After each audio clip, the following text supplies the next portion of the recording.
Hello guys, तर कितीही लवकर आवरलं आणि कितीही लवकर मी निघाले घरून तरी मला जायला लेटच होतो. तरीही मी ओला बुक करून जाते रोज.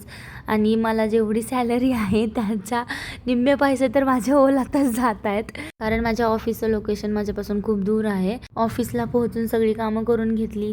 त्यानंतर मग लंच ब्रेकमध्ये मी टिफिन घेऊन गेले होते, तर मग आज बाहेरच बसून टिफिन खाल्ला आणि थोडीशी लिपस्टिक पण लावून फ्रेश झाले. तर असा माझा आजचा दिवस खूप छान गेला होता. तर मग लॉग आउट केलं आणि एक कॉफी घेतली. तर बाहेर खूप छान वातावरण झालं होतं आणि मग येता येताच पाणीपुरी खाल्ली आणि मला इथली पाणीपुरी खूपच आवडायला लागली आहे. समोरच डीमार्ट होतं म्हणून सॉफ्टी खायची इच्छा झाली. मग तिकडे गेले आणि व्हॅनिला सॉफ्टी घेतली होती. मग मस्तपैकी जातानाही मला खूपच ट्रॅफिक लागलं होतं आणि लेटही झालं होतं. तर ऑटोवाल्या काकांनी एवढी खराब लाईट लावली होती की मी त्यांना सांगितलं, काका तुम्ही पहिली लाईट चेंज करा. तर आजच्यासाठी एवढंच होतं. बाय.